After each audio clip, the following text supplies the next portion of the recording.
Marilyn Denis Show, the Property Brothers budget-friendly DIY rentals, plus celebrity event planner Sebastien Centner's holiday party to-do list. Then we'll show you how to keep your holiday spending in check. And Canadian comedian Russell Peters drops by. And now, here she is. Coming up, Canadian event planner to the stars, Sebastien Centner's here with his party planning must-do list.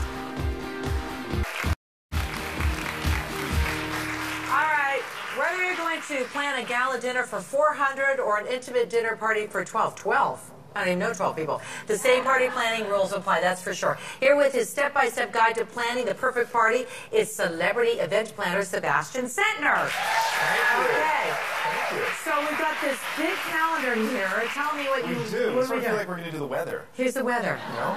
Don't kid yourself. I used to do that. I used to say on the West Coast. That's what I used to do. So we've got the big event right here. Yes. So what we did was we're going to show you how to plan the party a certain number of weeks out. So okay. Take away the stress and everything else. So we picked December the 31st as the party night. And we've got 4 weeks. Okay. We have 4 weeks to plan. Okay. So what we're going to do is we sort of broke it down into different sections here. Yeah.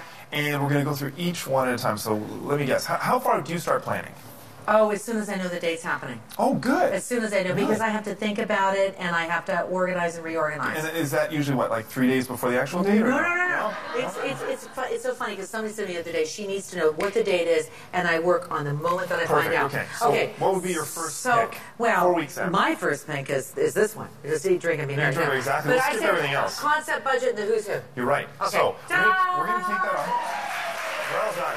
Okay. And I'm going to pop it over here. Yeah. So 4 weeks out, that's exactly what you're going to do. Okay. So you're going to figure out, what's my concept? So how many people am I having? Right. Okay. So that will define your concept. Is it a seated dinner? If you don't know 12 people, well, then we'll fill the table, don't worry. I say buffet. Buffet, exactly. Buffet. What kind of party is it? Is it a cocktail party? If it's 30 people, you're obviously not doing a seated. That's right. Then that will define your budget, how many people, and it sets the sort of tone as to everything else that you need to do for the party. So that's 4 weeks out. 4 weeks out. Okay, so you at least have a good idea. Exactly. And of course, we picked the date already. So we know the date, center. That's the most important. Exactly. Well, of course. And you know what? We're going to then, well, let's go to the next step. Okay, so concept, budget, and the who's who. Okay, so then... So for your 1 for 1, there's a prize if you get them all right. Invitations and who. Look at you. Ah! Wow. I won! This is great. Okay, this is good. I'm going to give you my job at the end of this. So, invitations. You want to get your invitations out at least 3 weeks. Yeah. So 3 weeks out is great if you're doing email invitations, if you're calling people. If you're going to do printed, like mailed invites, you want to probably do it a little bit earlier. Sure. And keep in mind that if it's a big date, like New Year's Eve, you can always send out a save the date, quick email, quick phone call, and then follow it up with an invitation. You know, I do like save the date. I like that. Now that we've got, that capacity to do that. That's so nice to do that. It's a quick little, hey, put this date on your calendar, send you details, etc. But at least you know they're booked. And they can also let you know we're traveling, especially this time of year around the holidays. You might get an early RSVP at that point. Yeah, exactly. No problem. We're coming over right away. See, someone's coming over. They're canceling right now. Who's coming? Okay. We're calling them right now because they didn't RSVP. So, and who to book. So 3 weeks out from your party, who to book means if you happen to be using a caterer, if you're using a rental company, if you're using staff, if you're hiring a bartender, anything like that, if you're ordering a special cut of meat from your butcher, do all that 3 weeks out. Okay. Okay, you can do it. You can always change things leading up to the event, but at least they know the dates on their calendar and they're helping you, especially if it's a busy time of year. Right. Okay, the next thing is... Okay. Okay. This is a tricky one. This is... Well, I'm going to say this. I'm going to say, let's go shopping. No. Oh. But you know what? You're close. You're close. Okay. It's a little bit deceiving. It's eat, drink, and be merry. Why not? You're leading me astray. Yes, I am. Because that was going to be down here. I know. We're going to get to that, though. Why? No, now the idea is eat, drink, and be merry. You're actually not going to eat and drink yet, but what you're going to do is you're going to actually try and do your planning. So what are you going to be eating? What are you going to be drinking? Okay. And what's the decor going to look like? So now you're planning your menu, you're planning your bar, and you're planning the decor. The other thing you're going to do is you're going to make your shopping list of all the things you need to do. Right. So that's that part. I know it's a little bit deceiving, but we're going to give it to you anyways. You know what? That was very deceiving and unfair. So you're 3 for 3. Okay. Then can we go shopping? Yes. Yay! No? No, we can't go shopping. Because make your list and check it twice. No, yes, we can go shopping. Now you're getting confused. Okay, no. But see, if you're going to do all of that, then you have to go... Oh, sorry, you're right. We're not going to go shopping yet. What are we just want to doing? get shopping. Okay, we check the list. We're going to check the list. Okay. Sorry, we're going to make the list and check it twice. Okay. So now you're 1 week out. All right. See, this is getting confusing even for the experts. We'll do a repeat. Okay. So you're going to make your list. You're going to check it twice. Yeah. So the idea there is you're going to look at everything you've now planned in the first 3 weeks, and you're going to see, okay, did anything fall between the cracks? Is there anything that I need to plan that's extra? The people I booked 2 weeks ago, just give them a quick call. Make sure, does the staffing company still know they're helping you out with staff? Do the rentals know? All the little details. You don't want to be 2 days out from your event, 3 days out, saying, oh, what about the staffing company? Did I confirm that bartender, or did I confirm that DJ? So you want to go through all those kinds of things. And also, if somebody has an RSVP'd, now's the time to call them. You're a week out. It's definitely acceptable to give them a call and say, hey, are you coming to the party or not? I mean, you've got a lot of planning to finish up. It's interesting because whether, like you say, you're planning for a lot of people or just an intimate sort of situation, all the rules follow. Absolutely. That's the thing about it, is that we can be planning for 1,500 or 15. Yeah. The steps are the same. We may just start earlier, or we may get into a bit more detail, but those plans will help take away the stress of when you get to the actual last week or so. You're not running around like all stressed out about your party. And the assumption that everything has been done because you made that phone call and they did the contract still don't, that's a really good point. You know what? Entertaining in general in our business is about anticipating the problems. So you're going to plan everything out. You're going to think what could go wrong. You're going to deal with those things.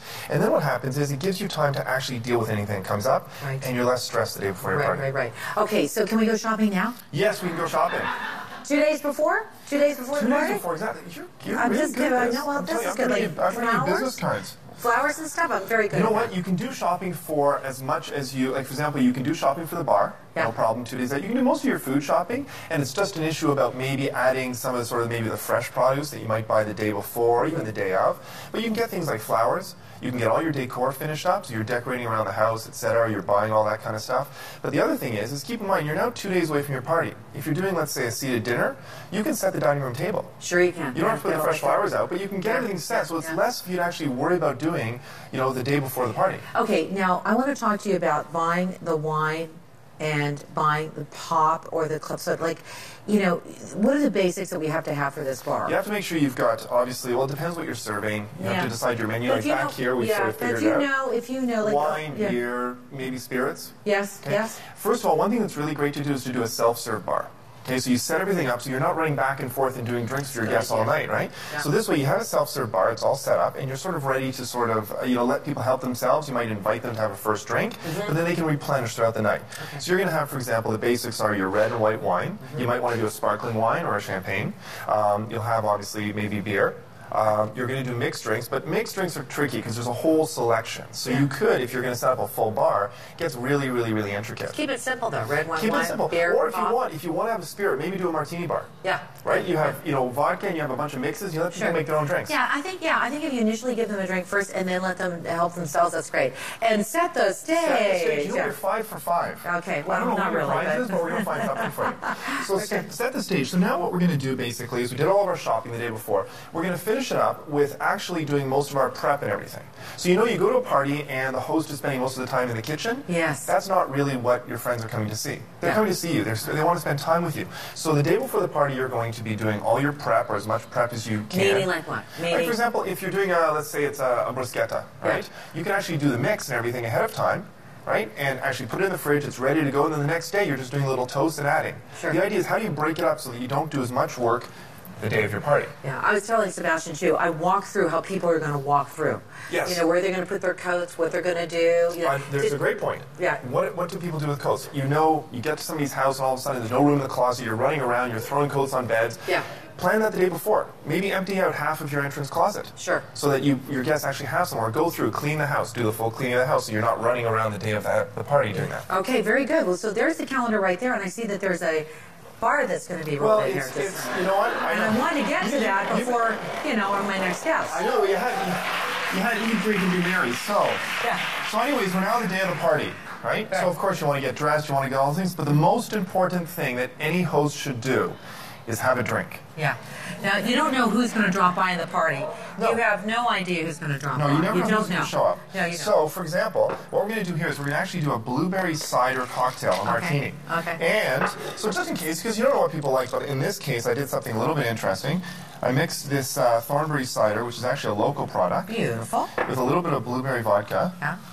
And we're just going to serve it up here. And you know what? It's something actually very light.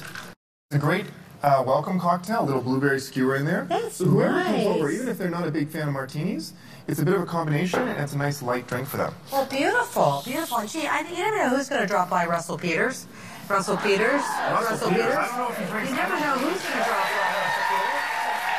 Sebastian Russell Peters. What do you think? What do you think? What do you think? You want to try this? Sure, if you want to. Let me try both. Okay. What's in this? Okay, well, we just... We did cider, so it's like a champagne cider, very light, and then blueberry vodka. That's not good. That's not good. The first one always tastes like that. Once you've had 3, you'll be fine. Thank you, Sebastian. You need more vodka. You're coming up next. Okay. Oh no, you don't need any more vodka when I'm interviewing you. No, it's okay. We'll be right back. We'll be right back. Thanks, Sebastian. Really great. Really great. This is really good. Special. The wonderful Russell Peters. Okay. And you're handing out cocktails to our viewers. I'm trying to get your audience liquored up. You know what? How great was that drink? That was You know so what? good. I'm not a cider guy, Yeah. so I had to infuse it a little bit more with the blueberry vodka. Yeah. And now it's damn good. What do you think? It's very good, isn't it good? Let's hear it for Sebastian Centner. He did a good job on that. And the blueberries. Oh, I like the blueberries. I ate both skewers of blueberries and a little blueberry shish kebab this morning.